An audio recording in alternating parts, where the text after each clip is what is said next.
Waalaikumsalam. Silakan masuk. Makasih Bu. Ya. Silakan Mbak duduk Mbak. Ya.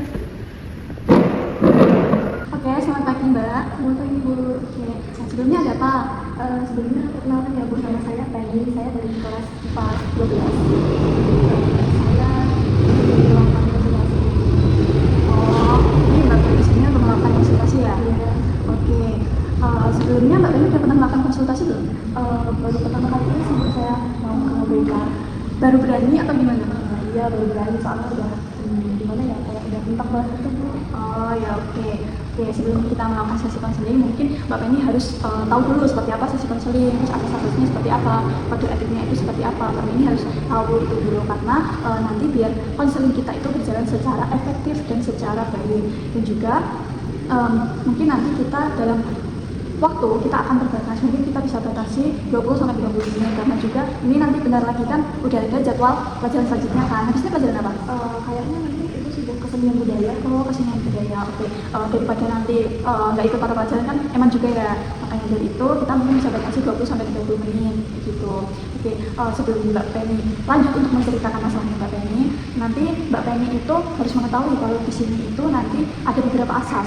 Yang pertama itu ada asas kerahasiaan. Jadi nanti Mbak Penny itu nggak perlu takut untuk bercerita di sini. Mbak Penny sampaikan semua keluhan Mbak Penny ataupun keinginan Mbak Penny itu seperti apa, nggak perlu takut untuk terbuka karena di sini terdapat asas kerahasiaan. Begitu Mbak, udah paham atau belum? Oke, paham. Sekarang kedua ada asas kesukarelawan. Jadi nanti Mbak Penny ketika bercerita itu sesuai dengan kemauannya Mbak Penny tanpa ada paksaan sama sekali. Begitu. Jadi nanti Ibu nggak akan memaksa Mbak Penny harus bercerita hari ini atau bercerita tentang hal yang mungkin tidak ingin Mbak Penny ceritakan, itu mungkin bisa disisihkan terlebih dahulu dan bisa diceritakan yang Mbak Penny ingin ceritakan seperti itu. Nanti biar kita berdua melakukan sesi konseling ini juga akan bisa saling menjaga gitu. Saya menjaga Mbak Penny juga menjaga Ibu gitu.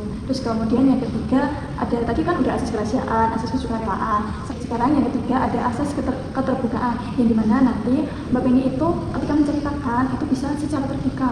Jadi nanti kan biar ceritanya itu tidak setengah-setengah. Mungkin kalau cerita setengah-setengah Ibu yang bingung, kita juga yang bingung ketika menyampaikan ataupun mencari solusi itu kan membuat bingung. Maka dari itu Mbak Penny nanti ketika bercerita itu bisa dengan cara secara terbuka gitu. Kemudian dari asas-asas tersebut kita juga harus tahu nih ya, kita harus planning dari tujuan kita melakukan sesi konseling itu apa. Kita harus punya goals. Mungkin dari sini Mbak Penny kita menceritakan, kemudian pengen lebih merasa lega ataupun mencari solusi seperti itu. Mungkin nanti Mbak Penny hari ini kira-kira sesi konselingnya ingin kayak menyampaikan unek-unek atau ingin mencari solusi juga. Kalau tujuan utamanya sih juga untuk menyampaikan unek-unek ya Bu, karena kan saya selama ini saya mendirikan gitu. Tapi kalau nanti mungkin bisa Ibu bantu terkait dengan solusi, mungkin saya juga merasa sangat terbantu sih. Oke, baik. Jadi Mbak Penny tujuannya itu untuk menyampaikan apa yang Mbak Penny selama ini rasakan. Terus kalau bisa ada solusi dari Ibu ataupun dari Mbak Penny. Oke, jadi begini Mbak, nanti dengan guru BK ataupun dengan Ibu, nanti ketika Mbak Penny menceritakan masalah Mbak Penny itu, guru BK itu hanya sebagai jembatan, hanya sebagai lintasan untuk Mbak Penny menyelesaikan masalah tersebut. Jadi nanti yang menyelesaikan masalah itu hanya ya bisa itu Mbak Penny sendiri. Jadi nanti mungkin Ibu akan memberikan beberapa opsi nih, kekurangan kelebihan dari permasalahan ini, kira-kira baiknya kesini gimana, baiknya seperti itu. Apakah Mbak Penny sudah paham? Oke. Kita bisa mulai nih dari Mbak Penny bisa menceritakan kira-kira apa masalah yang ingin Mbak Penny sampaikan dan mungkin unek-unek yang selama ini Mbak Penny ingin sampaikan. Jadi dulu saya tuh udah semester kemarin, saya tuh merasa kalau gimana ya, saya tuh kayak kurang percaya diri gitu. Kayak saya tuh malu gitu loh kalau di kelas itu, kayak ya kayak mau menunjukkan keberanian itu nggak berani gitu Bu. Oh, berarti kamu itu biasanya tuh kurang percaya dirinya tuh ke teman-teman, malu ke teman-teman ataupun takut ke gurunya yang menyampaikan itu pelajarannya? Sebenarnya sih dua-duanya ya Bu. Kalau kadang tuh di depan teman kayak merasa, kalau bukan yang teman deket banget gitu loh Bu, saya juga kayak merasa malu gitu loh Bu. Terus kalau masalah guru ya, itu juga kadang lebih ke ini sih Bu, kayak contoh nih waktu pelajaran itu saya kayak gimana, ada guru yang ngasih tulis gitu kan. Nah itu tuh saya tuh kayak mau menjawab itu saya tuh malu, kayak nggak percaya diri, takut kalau bikin salah dan jadinya malu aja Bu. Berarti lebih tepatnya Mbak Penny itu malu terhadap teman yang nggak akrab sama guru. Lebih tepatnya takut ke guru atau malu ke guru. Sebenarnya saya tuh takutnya lebih kayak kesalahan. Iya, saya takut kalau dianggap jawabannya salah dan terus nanti diketawain sama teman-teman atau sama gurunya gitu sih. Itu kira-kira muncul perasaan seperti itu udah lama atau baru aja? Kalau saya tuh sebenarnya udah dari semester kemarin, karena kan waktu kenaikan kelas ke kelas 12 itu. Nah itu kan teman-temannya udah beda semua ya di kelas sebelumnya, di kelas 11. Jadi di kelas 12 ini kayak teman-teman baru gitu loh Bu. Makanya saya tuh kayak dari semester kemarin merasa kayak kurang percaya diri aja kalau di kelas Bu. Jadi baru-baru aja ya gitu ya dimasukin ya. Oke, kira-kira biasanya kalau Mbak pengen merasakan hal seperti itu, biasanya yang Mbak pengen lakukan itu apa? Saya masih bingung nih, saya kalau lagi begitu, biasanya kayak udah diem aja gitu. Padahal dalam diri saya itu sebenarnya pengen, saya tuh tahu jawabannya, saya tuh pengen menjawab ya. Tapi karena itu ya Mbak pengen merasa malu, merasa takut salah, makanya ketika mau menjawab jawaban yang Mbak pengen tahu itu Mbak pengen belum berani ya. Iya, saya malu banget itu karena saya takut dianggap gimana ya kayak aku yang salah, terus kalau takut ditertawain lah gitu. Tapi ketika kamu nanti kamu kan ibarat diam aja ya berarti ya, karena nggak berani menjawab. Nah ketika temanmu kemudian ada yang berani menjawab, terus temennya Mbak Penny itu dapat nilai yang bagus nih, kira-kira Mbak Penny ada nggak rasa kayak rasa nyesel ataupun rasa kayak oh seharusnya aku bisa nih gitu. Nyesel banget tuh, nyesel. Kalau merasa itu pasti sih Bu, kayak nyesel kenapa sih tadi aku nggak berani jawab padahal tahu jawabannya gitu. Dan kayak rasa aduh belajar tuh kayak sia-sia aja gitu cuman karena nggak berani jawab gitu. Jadi Mbak Penny itu juga punya rasa penyesalan ya dari hal itu, makanya Mbak Penny menganggap hal ini tuh termasuk masalah yang ada di Mbak Penny. Jadi masalahnya Mbak Penny karena takut, karena malu itu bisa menurunkan akademik Mbak Penny juga ya. Kira Mbak Penny harusnya mendapatkan nilai yang baik karena menjawab tersebut, Mbak Penny belum berani untuk menjawab seperti itu ya. Apa pernah ada contoh kejadian ataupun hal yang kurang, maksudnya kayak membuat mental Mbak Penny down, apa pengalaman-pengalaman yang mungkin mengarahkan Mbak Penny itu bersikap malu dan tidak berani ke situ? Ada pernah nggak? Sebenarnya enggak ada ya Bu, cuman lebih ke yang ada kita dulu, karena kan setelah naik kelas ini teman-temannya kan ganti semua. Nah saya itu kan udah mendengar beberapa dari teman-teman saya sebelumnya kalau teman-teman di kelas saya itu tuh yang dari kelas 10 sama 11 itu mereka tuh pintar-pintar. Jadinya saya tuh kan merasa aku minder, terus kayak jadinya saya nggak percaya diri aja begitu di depan mereka. Berarti Mbak Penny itu lebih ke ibarat kemakan omongannya orang-orang dulu ya untuk masuk ke kelas tersebut, katanya orang-orang pintar itu ya. Oke, jadi begitu. Mungkin bisa kita simpulkan perasaan Mbak Penny itu lebih tepatnya ke malu dan kurang percaya diri itu ya, karena udah ada omongan dari orang-orang sekitar kalau teman sekelasnya Mbak Penny itu pintar-pintar gitu. Iya Bu. Jadi dari permasalahan tersebut itu membuat Mbak Penny itu seringnya membandingkan diri Mbak Penny dengan teman-temannya Mbak Penny, ataupun Mbak Penny ketika di luar kelas nih ataupun di luar sekolah Mbak Penny juga mengalami sifat yang seperti itu ataupun sering membandingkan dengan orang lain. Mungkin ketika scroll TikTok ataupun apa kayak Mbak Penny merasa kok dia cantik kok aku kayak gini ya, ibarat Mbak Penny menjadi kurang bersyukur ataupun gimana. Lebih ke ini sih Bu, kalau kepikiran seperti itu mungkin jarang, tapi pernah terjadi. Tapi saya lebih kalau ada udah di luar sekolah nih, kayak di rumah bapak saya tuh kayak itu merasa nyesel, kayak kebandingin diri saya sama teman-teman yang di kelas ini aku yang bodoh atau aku cuma nggak berani jawab gitu loh. Kayak teman-teman tuh kenapa pada dengar semua gitu, makanya saya kadang tuh merasa percaya diri saya itu benar-benar menurun dan kayak mengganggu semuanya gitu.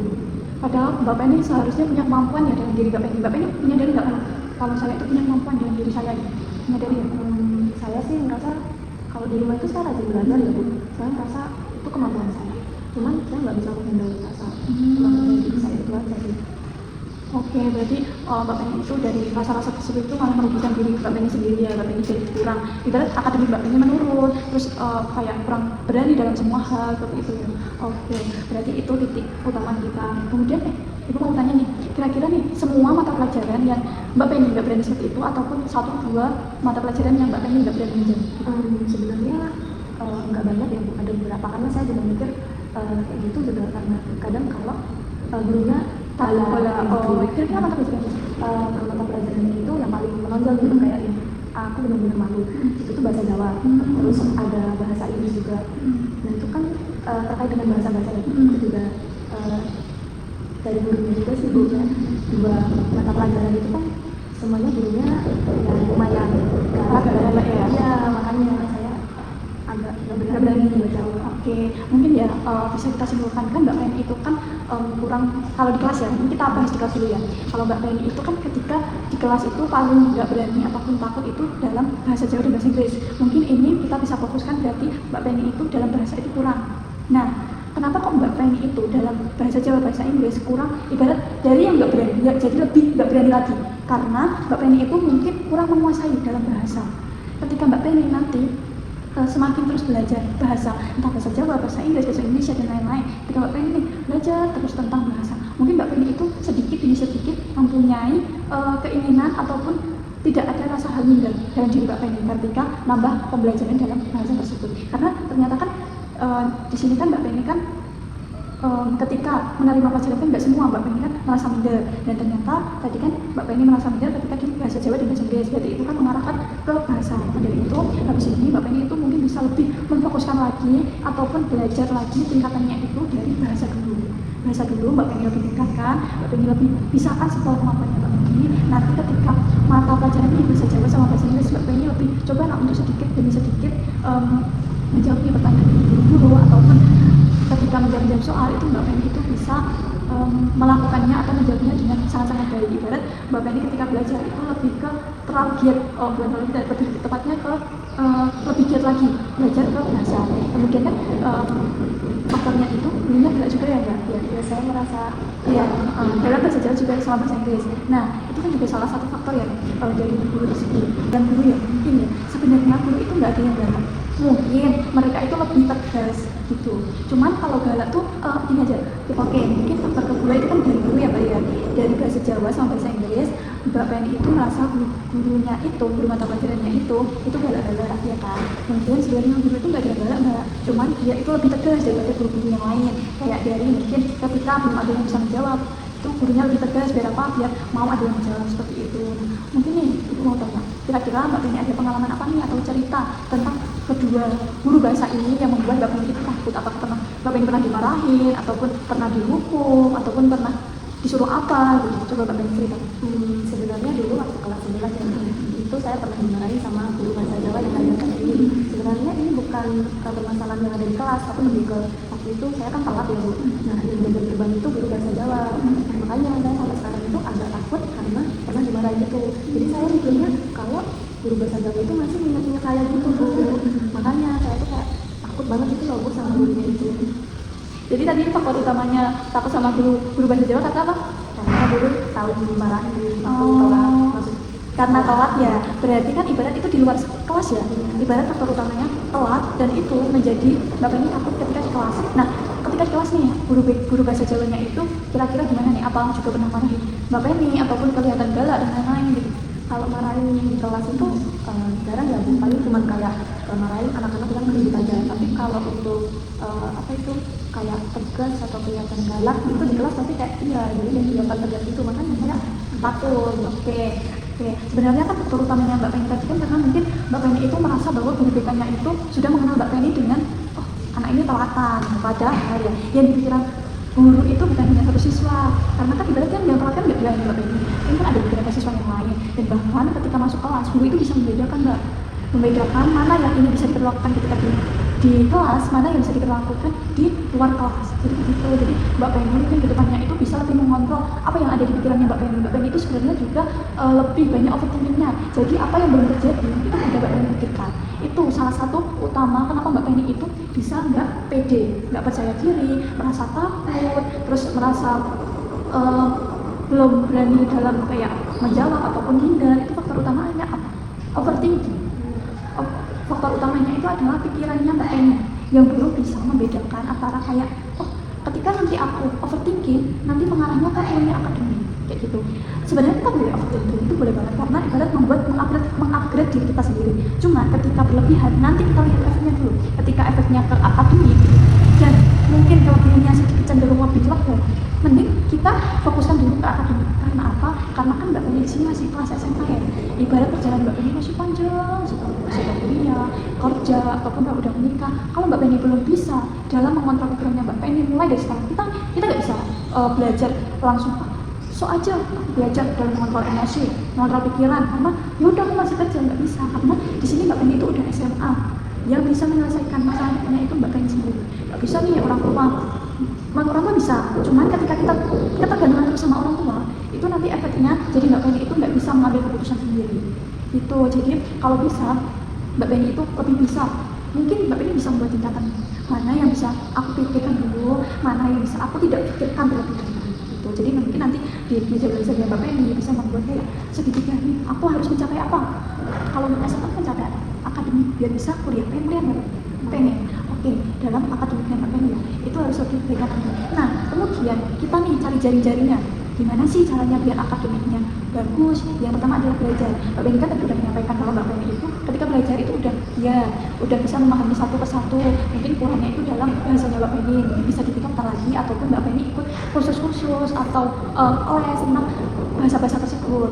Kemudian dari hal yang belum Mbak Penny bisa dari belajar, itu yang belum Mbak Penny bisa, itu bisa Mbak Penny lebih giatkan lagi itu dalam belajar. Kemudian nih yang kedua, gimana nih biar aku ini semangat dalam belajar, kita turunkan lagi tingkatnya biar bisa mau belajar. Caranya adalah membuat senang pikiran Mbak Penny dan hati Mbak Penny ketika belajar. Kayak gini misalnya, Mbak Penny ketika belajar lebih suka mendengarkan musik ataupun lebih suka di kondisi yang tenang dan lain-lain. Itu dibuat seperti itu. Ibarat kita mencari kesenangan kita dalam belajar itu dalam model apa? Seperti apa? Biasanya Mbak Penny dalam apa kalau belajar? Kalau saya sih intinya kayak pikiran pulang aja gitu. Nah, belajar itu kalau belajar harus dalam kondisi sepi. Jadi nggak bisa kayak dengar suara atau keramaian gitu. Oke, kan Mbak Penny kan juga udah mengetahui ya cara belajarnya Mbak Penny seperti apa, kemudian kayak caranya mungkin kayak harus menulis, terus mendengarkan musik, itu kan Mbak Penny bisa mengetahui sendiri ya caranya gimana. Jadi kan dari akademik tersebut sudah muncul ya caranya belajar gimana, terus belajarnya yang baik itu seperti apa. Nah, ketika Mbak Penny nih udah belajar, ibarat udah punya bekal nih untuk datang ke sekolah besok, itu membuat Mbak Penny itu akan lebih mudah percaya diri gitu, karena ini aku punya bekal nih, aku bisa nih, aku pasti bisa, ibarat gitu. Yang bisa menyadarkan pikiran kita itu diri kita sendiri, nggak mungkin nih orang lain. Dan juga faktor yang kedua Mbak Penny itu adalah ibarat ke distract sama teman-teman Mbak Penny dulu, ya kan? Mbak Penny bilang kalau semisal katanya itu teman-teman dulu itu pintar-pintar bu, katanya dia itu pernah meraih medali dan lain-lain. Ibarat nggak usah dipikirkan hal itu. Kita lihat saja realitanya di kelas mereka seperti apa, karena mungkin mereka itu pintar ketika di luar kelas, belum tentu di dalam kelas mereka paham. Karena mereka itu biasanya fokus di luar kelas gitu. Jadi apa yang Mbak Penny kuasai di dalam kelas itu sampaikan aja, jangan takut untuk salah gitu. Karena kita dasarnya pada manusia ibarat nggak luput dari kesalahan kan. Tadi kan Mbak Penny udah mengetahui hal itu, makanya itu Mbak Penny pelan-pelan nih mengontrol pikirannya Mbak Penny, membuang sampah-sampah yang ada di pikiran Mbak Penny tentang mengontrol emosinya dan pikirannya Mbak Penny itu seperti apa gitu. Jadi udah tahu ya, yang pertama itu Mbak Penny harus membuat bekal dalam belajar. Nah, dari belajar tersebut Mbak Penny harus menciptakan apa? Menciptakan kesenangan dalam belajar tersebut. Itu ada di rumah. Kemudian ketika udah sampai sekolahan, Mbak Penny harus bisa lebih mengontrol pikiran dan hatinya Mbak Penny. Ketika udah bisa mengontrol pikiran dan hatinya Mbak Penny juga nih usaha untuk berinteraksi sedikit demi sedikit dengan guru, dengan siswa-siswa ataupun teman-teman Mbak Penny yang ada di situ. Sedikit demi sedikit Mbak Penny melatih untuk juga public speaking-nya dengan baik. Mbak Penny kan lebih ke bahasa ya, itu kan juga dalam pembicaraan juga ya. Kalau bisa Mbak Penny itu di rumah juga untuk latihan berbicara ataupun untuk mungkin caranya bisa berbicara apa itu penting. Ibarat literasi kita itu juga bisa dari orang lain gitu. Karena ketika Mbak Penny ini gimana pengalamannya apa dan lain-lain, bisa tanya temannya itu begitu. Kira-kira kira-kira Mbak Penny bisa menyimpulkan atau membuat kayak aku harus begini nih kayak gitu. Kira-kira gimana? Kalau menurut yang saya pahami yang Ibu sarankan tadi, yang pertama itu kayak membuat bekal ya, kayak bekal di rumah terkait dengan cara belajar. Cara belajar gimana biar belajar kita itu bisa terus bisa nyaman. Nah, kalau saya tadi kan dengan cara mencari tempat yang sepi dan sedikit menjauhi keramaian, itu cara belajar saya. Nah, kalau yang kedua, kalau udah sampai sekolah itu berarti menjauhi pikiran-pikiran negatif tentang orang lain dan berani mencoba untuk menyampaikan pendapat dalam sekolah. Mbak Penny di sini sudah paham ya juga cara-caranya gimana ketika Mbak Penny sudah menceritakan hal itu. Mungkin kan Mbak Penny aduh ini harus gimana ya gitu.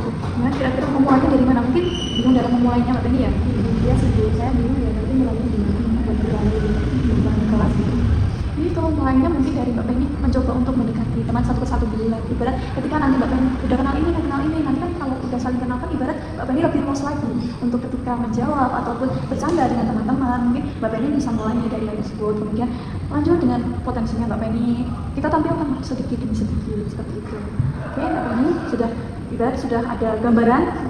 Oke, alhamdulillah kalau Mbak Penny udah ada gambaran kali ini. Nah, kira-kira nih di sini Ibu sebenarnya melihat nih potensi dari Mbak Penny itu ada ketika Mbak Penny itu menyampaikan apa yang ada di pikirannya Mbak Penny, hatinya Mbak Penny. Sebenarnya Mbak Penny itu bisa dalam berbicara ataupun mempunyai kemampuan untuk menyampaikan nih apa yang Mbak Penny sampaikan. Itu Mbak Penny punya publishing yang bagus. Cuman ya itu Mbak Penny kurang percaya diri aja gitu.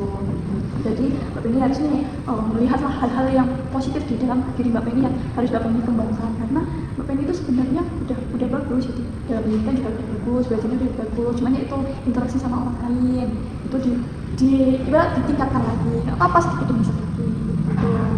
Mungkin nanti ya di sini Mbak Penny itu ketika ketemu ibu mungkin bisa juga belajar, ketika ketemu ibu mungkin bisa menyapa ataupun ngobrol seperti ini. Enggak, ngobrol tuh nggak harus selalu kayak Mbak Penny datang ke begini gitu. Ketika ibu lagi di luar atau ibu di luar itu Mbak Penny juga, jadi gini kemarin aku ada udah ada kemajuan nih dari sesi konseling kemarin dan lain-lain gitu. Cerita-cerita kayak gitu nggak apa-apa. Itu hal itu membuat kayak apa ya, Mbak Penny itu lebih lega ketika udah menceritakan hal tersebut seperti itu Mbak Penny. Baik Bu, saya sudah paham. Alhamdulillah. Jadi setelah kita berbicara kali ini udah jam berapa nih? Udah melebihi ya? Maaf ya Ibu banyak bicara. Jadi kira-kira gimana perasaan hari ini ketika udah menyampaikan Mbak Penny? Jujur lega banget ya Bu, karena kan dari kemarin dari semester kemarin ya, jadi kan benar-benar kayak bingung gitu Bu dari teman cerita, karena kalau aku cerita ke teman itu kayak malu Bu, dan pastinya aku juga takut jelasin. Jadi kan akhirnya kan kemarin itu ada yang menyarankan kalau itu bisa berkonsultasi ke guru BK gitu. Akhirnya saya benar-benar merasa lega banget sih, dan jadi merasa berkenan banget. Ya, alhamdulillah. Jadi dari konsultasi kita hari ini itu ada kemajuan lah dari Mbak Penny. Nggak apa-apa sedikit yang penting Mbak Penny udah agak merasakan lega, beban Mbak Penny itu udah keluar satu persatu. Nah, di sini Mbak Penny bisa melanjutkan pelajaran selanjutnya, bisa istirahat, mungkin bisa jaga kesehatan juga, jaga hidupnya juga, biar nanti Mbak Penny itu bisa lebih fokus dalam mata pelajarannya. Jadi begitu, mungkin ada yang ingin disampaikan lagi. Sudah tidak ada Bu. Jadi sudah begitu ya Mbak, nanti Mbak Penny itu bisa kita cerita gitu lagi. Itu saya izin terus ya. Semangat terus ya Mbak. Terima kasih banyak ya.